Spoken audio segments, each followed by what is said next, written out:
Okay,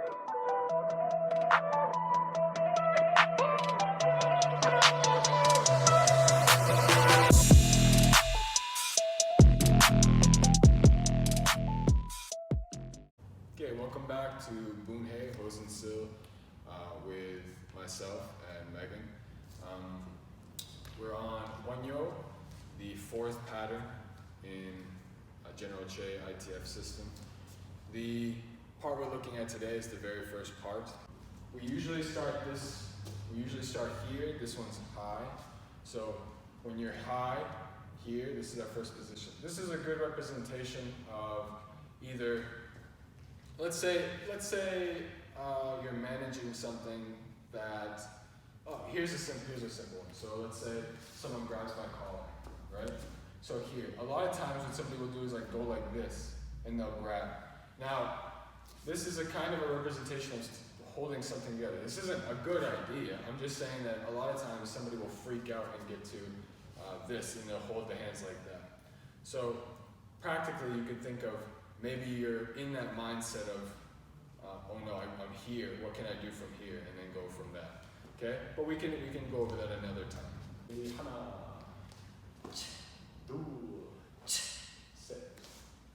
Okay? And we're going to look at those three pieces. So from here, I'm going to grab Megan's collar, and we're going to set up we can go either one, okay? Before we've used the slap palm this way. Today we're going to go over like someone who's holding you and then punching you. Okay, this is used quite a bit. I don't need a collar. All I need is like something like this. All I need is to grab some part of uniform. I can grab Megan's hair. Okay, my old instructor used to grab my ears. Okay, so I can grab anything, and this can be a representation of all of that. Okay, a simple thing of control is grabbing the back of the hair here and then bom, bom, bom. So any of those representations, bom, bom, bom, bom, okay? Anything to latch onto, that's the point. So from here, I'm gonna swing, and we're gonna start from the basics. Usually we go over some kind of cross, defend, nothing's different. The difference here is when you're crossing this way, your more forward hand here is the dominant for this preparation. So this is the one that's closest to you. So we're going to allow that to make sure that we're braced on our head tight, okay? A lot of times you see people do this, and then it's like the rhino method. Let's say somebody swings like a palm this way, to go and wrap up right here and hold. So I know that it is useful in self-defense, and it's utilized just in a more minimum form within our pattern if we want to see it that way. Okay, so here, I'm swinging, here, saying she's covering her head. Now, how you stand, as I've said many times, you should never hold yourself like this, and you're just like this, and you're holding, and you're like, oh no, my feet are straight like this. A lot of times, the person will notice if your feet are kind of like this, and you're getting ready. So it's good to either step back into it, or if you have to step forward into it. Like if I'm farther away, it's better for her to step into me than it is to step back, because now she's in my range of contact, okay? It doesn't matter what side you go to, you're still in my range of contact. You're staying straight up like this. You should be more defensive, and your hand should not be down here. Another good opportunity for this, okay? So from here, I'm gonna swing, palm, she's being defensive. Now from here, go ahead. Next part, she's grabbing my neck. This is the first representation of your your outer forearm block, okay? Not inner, outer forearm block, okay? And then this strike is here.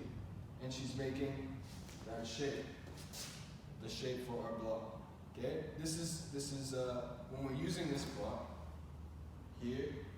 So, technical piece is, get ready? She's going to punch me and I'm stepping out. So here you go, this side. Now, this can be used technically in two ways. One, as you've seen in maybe the book or in video, somebody is attacking also from this side. That's way too theatrical. Yeah, theatrical. It's not gonna happen, okay? But what you could technically see it as is as I'm blocking this, another swing comes. Okay, boom. That doesn't explain why the other hand retracted, but that's fine, okay? Because, again, technically, it's not practically. It is just a good way to show a beginner student that doesn't understand concepts of fighting yet, okay? Or defending themselves yet. This is a good way to show pattern. 1, pump. 2, maybe, pump. Okay. 3, if the hand was still here magically, okay, I pull in, I strike, and then I finish my attack this way. If we want to make it more practical in the technical, here, when I grab and I hit, then I'm going to grab the lapel and pull as I push or punch, boom. Okay? So maybe that's the more practical of the technical.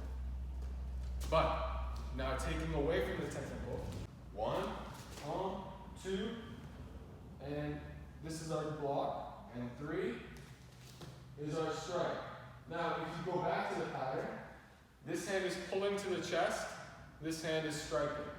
So when we go here, you make sure you're pulling the head in as you're striking forward. Because in reality, do the strike. Okay? In reality, the representation is the strike, the pulling in, you're kind of stabbing yourself in the chest. This is representing the pulling one, I assume, from a technical piece. Okay? And this is striking the neck. Now, there's nothing necessarily wrong with this attack. Okay? But now I'm going to show you some form of representation using, I decided to cut off Bob's head here. So, holding it up. If I strike the neck with this, you've seen many people probably knock somebody out with this, okay? Whether fake videos and or real videos, some are real, some are not. You've maybe seen someone knock somebody out like this. This can do damage. I can hit the throat, do damage. I can hit the side of the neck, do damage. I can hit the side of the temple, do damage. Okay, with open hand, okay? But one of the ones that I prefer is upward to the chin, this, right? If I combine the two, and I go like that, I have more power generated than just one, or just straight up two, okay? So I'm hitting up and in, up and in, with a connection. You're holding the person as you go, okay? So their head has nowhere to go. This one does. I hit that way, that one goes this way, I hit this way, it goes that way, I hit the way I want to hit, it goes that way. Okay? If I hold it, saying hit, hit, hit. Okay? Same. So it's a more in and up, this way. Okay? Cover your head, home. If you want to keep to the pattern, make sure your left hand is touching your head, it's closest to you. That way it represents the inside hand. Okay? It's supposed to be the more dominant hand of the form. Okay? Here, home, ready, and 1, 2, grabbing the head. This is still blocking. Now, maybe you're asking, why aren't you grabbing this arm? Because the pattern doesn't call for that. Otherwise, I've already shown parts where you're defending this one here, and then you're wrapping the arm and going like this, right? Great, but that's not part of this pattern. So, could they pull their arm away? Yeah, but you know, I'm going to strike. My goal is to hit you. It's not to control this arm. Okay? So once, in reality, when we go 1, 2 and 3 go together. Like 2 and 3, these are together. As soon as you're reaching, it's this. It's not 1, 2. As soon as I get controlled, I get hit. It's not this. It's not 1, 2, or 1, 2. As soon as I do this, I cover, it's bang, right away, bang. Okay, so I'm only defending myself for that second to make contact. I'm not trying to wrap up the hand like we usually do. 1, 2, 3, and now the disconnect. Okay? So now we have a pulling hand. Okay? After we make contact here, we have a pulling hand. And you're asking, well, Andrew, are you going to allow her to pull your beard? Yeah, pretty much. No, usually people don't have a beard this big or even this long to grab, so you really shouldn't use that, but if it's there, it's there. So, so I'm here. This is just for control. As she's manipulating my head to move and then pushing me away, boom, creating a movement and she can get away. So disorient, they'll escape. Okay? As we're here, we're making motion this way. That's our last movement. Okay, you can manipulate the neck as you move. This can possibly be manipulation of the neck as you go. Okay? So here, 1, 2, 3, and then it's already in a pretty good spot, right? Yeah. So she goes 1, 2. Right? So do I expect you to break the neck? No. Not really. But I do expect you to make a little bit more of it disorienting to the person as you go, or at least strain their neck. Okay? And I don't expect you to kill this person with this neck slap. I expect you to do most of the damage with the contact of the strike because of the angle of the strike if you do it correctly. Okay? Broken teeth, shock to the system, maybe knockout. Okay? But really you're just trying to get to the disconnect. And one of the easy ways to disconnect is by manipulating the neck. If you manipulate the neck, you control the neck, you control the body. Okay? So here, 1, 2, 3, 4, and 5. Okay? Now, we'll add that little neck one just for the people that are weird. And 1, 2, 3, 4, and 5. Okay? Pulling hand can be movement of the neck. Okay? You can grab the uniform to get a hold. Because in this position, if you don't have some form of control, if I'm here, go grab. So she has control, right? She hits me in the head.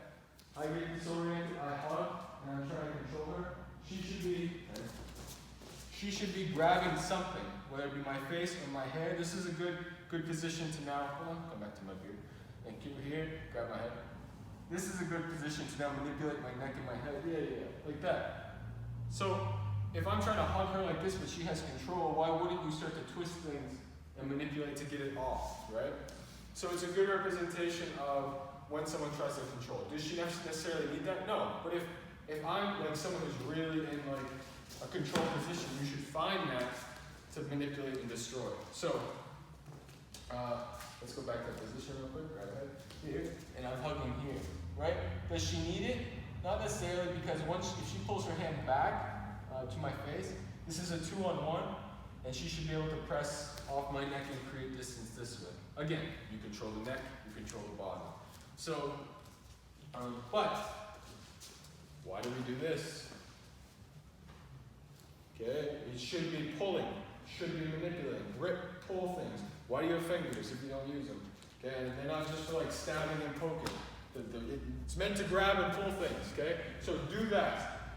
There's always things to grab, whether it be ear, shirt, hair, beard, whatever it is, pants, belt, groin, whatever you can grab to manipulate to get out of the situation. That's what you should be doing. Because this is self-defense. It's not a normal fight. If we agreed to it, it would be different, but we didn't. I'm attacking, I'm grabbing, I'm slapping, I'm hitting, I'm doing whatever. It can be completely different. I could have something like this. I could have any of those pieces. Okay, if I'm this close and I'm holding her hair, most likely I'm going to do something like this. She can still brace the same way to defend and make sure. Okay, but when she grabs me this is even more important. Hitting here, anything like that, manipulating my neck right away. Create distance to try to find some way to get off the hair. Because if I have this, I have control of your neck just as much as you have mine when you grab my chin or my beard or press my head. So it still works even from that type of perspective, as long as the person is striking you. If somebody's going like this, well, now we got something different we got to deal with. But let's do some run-throughs with speed of getting away. So we're going to go through this slow one more time, and then we're going to go through it fast. Okay? So the first one, 1, cover up. 2, grab the neck. 3, go and strike. Now remember, these two, with 2 and 3, you do these at the same time. Okay? You're not going 1 and then 2, and that's how the motion is. It's right away. As soon as you defend, you strike. Okay? Grab my hand. 1, 2, 3. Okay? 4 is the disconnect. If you choose to try to pull the neck and snap the neck, that's up to you. Okay? From here, all she wants to do is get away. Here and press. Okay? Now, she pressed on my body. You should be pressing on the skull. Okay? Because, again, as I've said probably the 5th time in this video, If you control the neck, you control the body. So if I'm here and I have this, I don't press on her chest. When I go to here, I press on her head to do the escape. Okay? If I'm too small and I can't reach that, then yeah, I shouldn't even be doing one hand, I should be doing two hands. Okay? It's always practicality over the pattern itself. Because if you focus too much on the pattern itself, you're going to go back to technical. And if you go back to technical, it's not practical. So it's best to just do what works best for you while still visualizing the pattern. That's what I do here.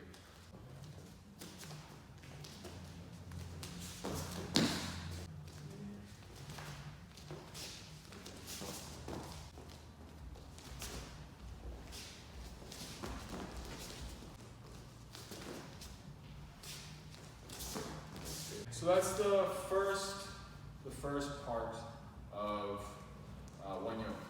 First three moves, technical, practical, and so on. Make sure you practice these with the strike specifically. What I would do, if I'm teaching this to my class, I would go over the strike first. That way I can visualize it, and then apply it with a partner so that we also understand that stopping point. Okay? Especially if I'm working with, let's say people are just learning the pattern, green belts, or even high yellow. We're going over this pattern, right? So we're going here. The first thing I want to do is grab a mitt or the dummy, and I want to learn that stopping point here. So that way when we get to this dummy head or the mitt,